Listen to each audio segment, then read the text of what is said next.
What do you want to be? Some of us never get asked that question anymore. While for the younger members of our community, it's a question that they are probably asked with quite some frequency. Had you asked me that question when I was a child, then I would have answered with certainty that I wanted to be a professional footballer and play for Liverpool. When I would wear my Liverpool jersey, I used to dream of stepping out onto the hallowed Anfield turf, standing side by side with the players I idolized and representing the club that I loved. Unfortunately, when you're a relatively short kid with limited sporting ability, at some point you have to realize that you're never going to achieve your dream of being a professional footballer. For me, that moment came a couple of years ago when I realized that I was older than the players who were retiring from the game. But I still hold a flicker of hope that one day Liverpool will be advertising for a team rabbi.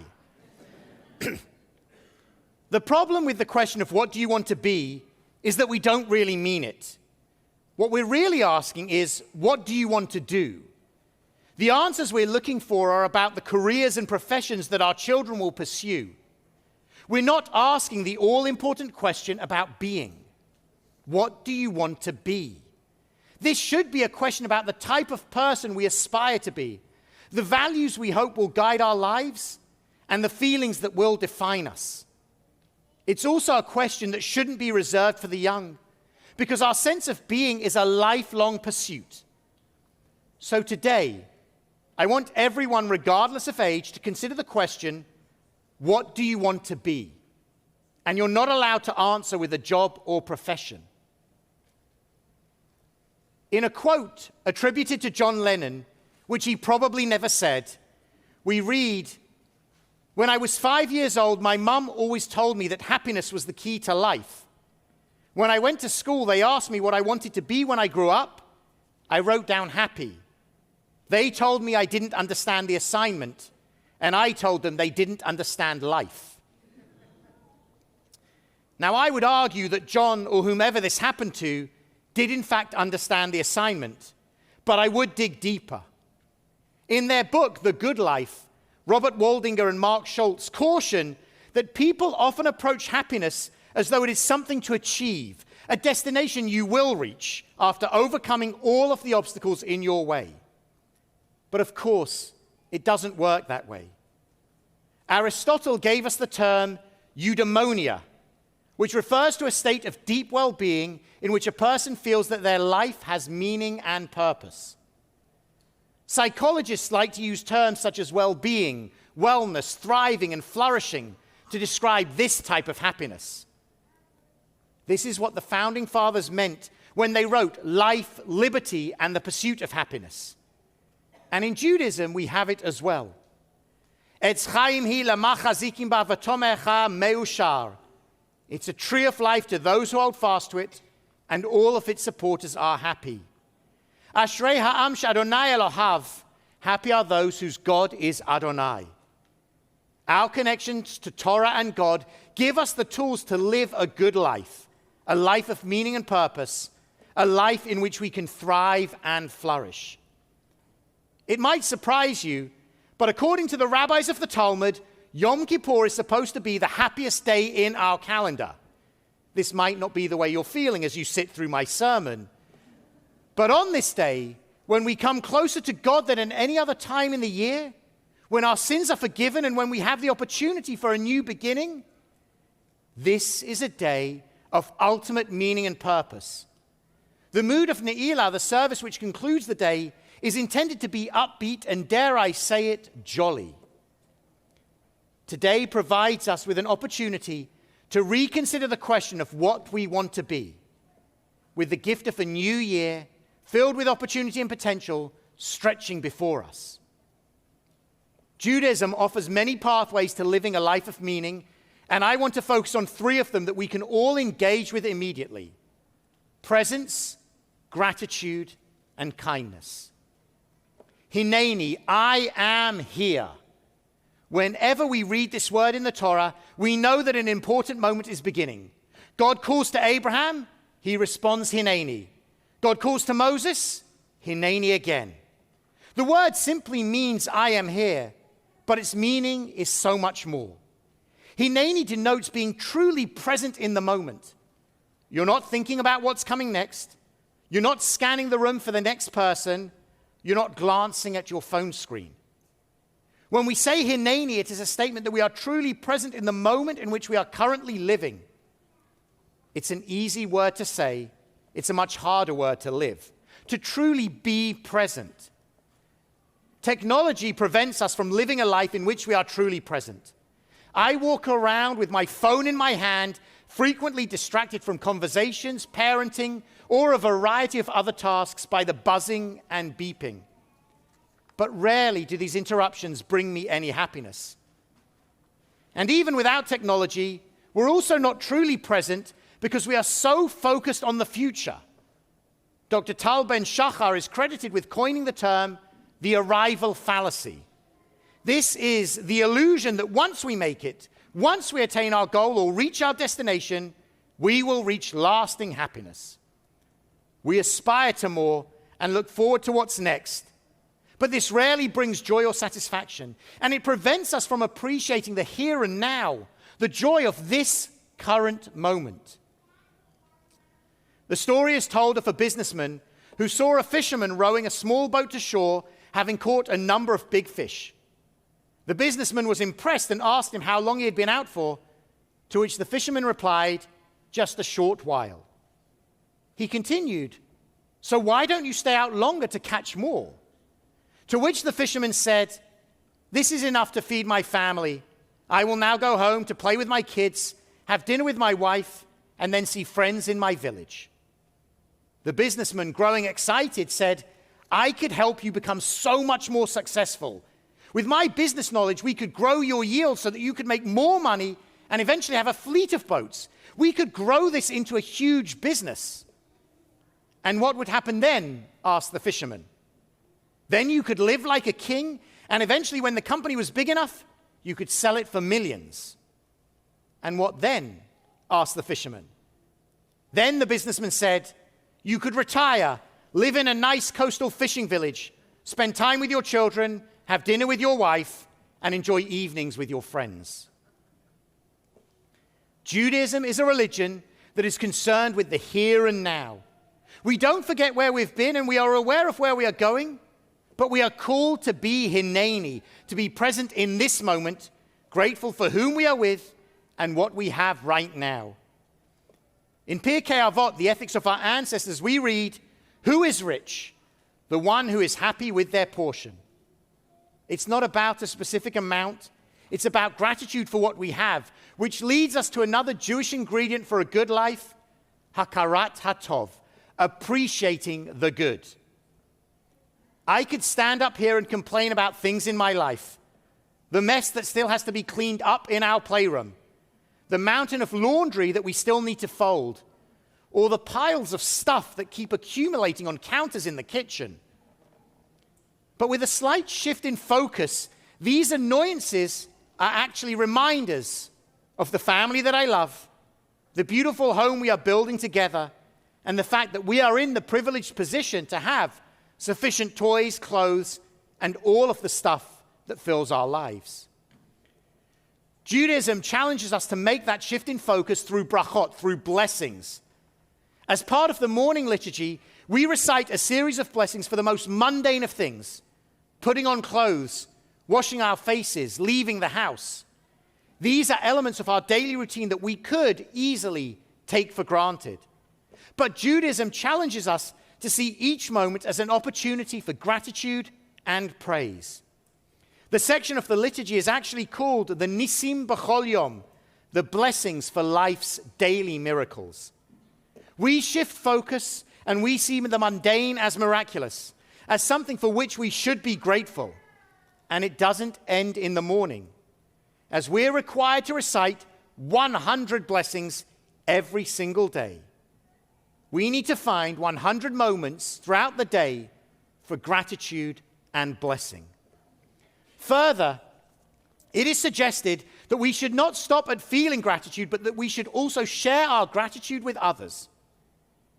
In his world-renowned TED Talk, leadership speaker Drew Dudley shares the story of his final day at university.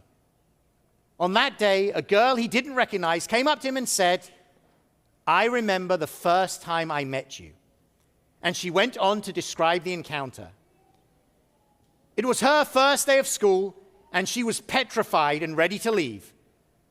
After much deliberation, her parents had convinced her to at least go for the first day and see how it felt. And they told her that they would take her home if it didn't feel right. The minute she got there, she made her decision. She wanted to leave. This wasn't for her.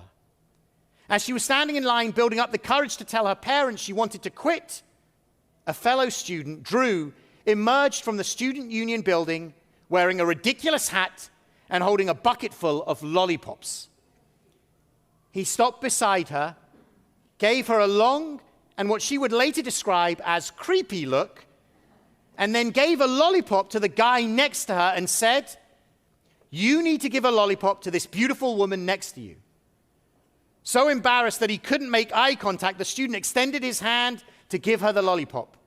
And Drew immediately said to her parents, "First day away from home, and already she's taking candy from a stranger." This silly moment broke the tension, and everyone around them laughed. It was in that moment she knew that she was in the place she was meant to be. Drew had no idea of the impact he had on her life. He couldn't even remember the specific encounter, but she told him that he was the reason she stayed at college. And more than that, the guy who gave her the lollipop is now her husband, and Drew was invited to the wedding. Drew calls these lollipop moments. In his TED Talk, Drew asks the audience two questions that I'd like to ask you now. With a show of hands, how many of you have experienced the lollipop moment, a moment where someone said or did something that fundamentally made your life better? You can put those hands down. So now, how many of you have told that person about the impact that they had on you? Significantly less hands. Which leads us to the question of why not? As Drew says, we let people who have made our lives better walk away without knowing it. We rarely, or at least insufficiently, say thank you for the difference they made in our lives. As significant as that lollipop moment was, and it was, even more extraordinary was the impact that hearing about it had on Drew. Discovering the extent to which his seemingly small act had changed this woman's life had in turn changed his own. The lollipop moment on its own was transformative, but sharing it with Drew changed the very trajectory of his life. This moment shaped his view of leadership, which he has gone on to share with hundreds of thousands of people across the globe. So now, I want to challenge you to tell someone that they've made a positive difference in your life. Go and visit the person. Pick up the phone. Write them a letter. For those of you that want to write a letter, we have stamped envelopes available as you exit the sanctuary. Please use them. Don't let the people who have made our lives better walk away without knowing it. We live happier, more meaningful lives in relationship with others. That is the major finding of the 84-year-long Harvard study of adult development. And our relationships strengthen, develop, and grow when we approach each other with an attitude of kindness.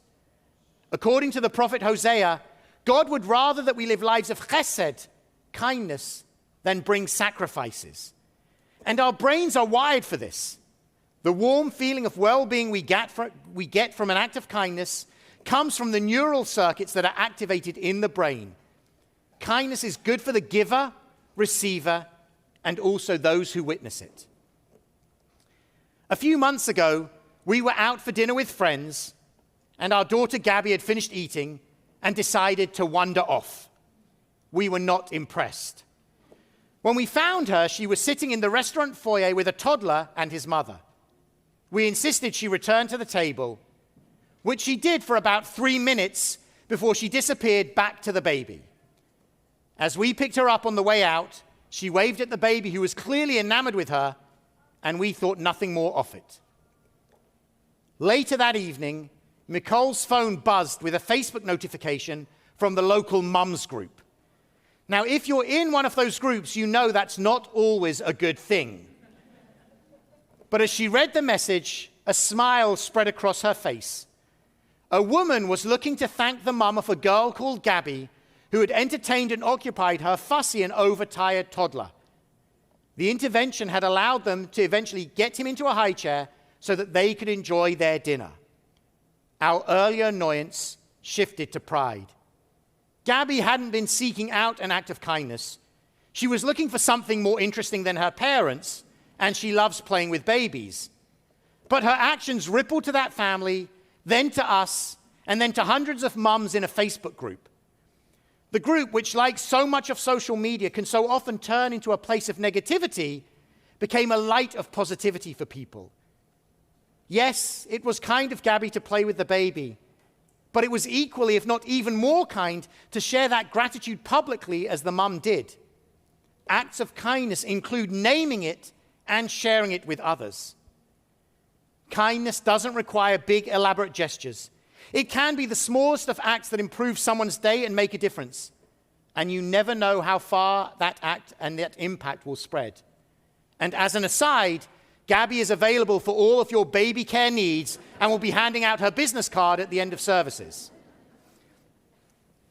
Hineni, presence. Hakarat hatov, gratitude. Chesed, kindness. All of these can help us to live more meaningful and fulfilled lives. It's not a complicated recipe. In many ways, it's the simplest of things that contribute to our sense of well-being. We just don't spend enough time prioritizing them and focusing on them. When we are present in the moment with each other, when we are grateful for each other, and when we are kind to each other, it grows. As we prepare to emerge from this High Holy Day season, what do we want to be? What do you want to be? If the phone rang tomorrow from Liverpool Football Club, I would be eager to fulfill my boyhood dream and represent the team that I love. And if any of my British friends are watching on the live stream, I can all but guarantee a few prank calls in the coming week.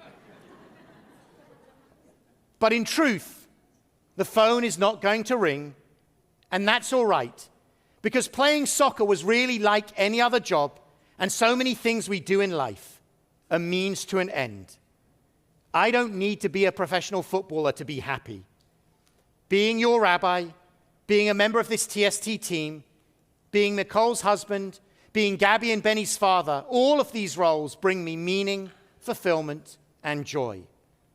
So today, as I wish you a Shana Tova, a good year, I hope that it will be a year of happiness and joy, meaning and purpose, a year in which to thrive and flourish, a year of lollipop moments, of giving and receiving gratitude, a year of kindness.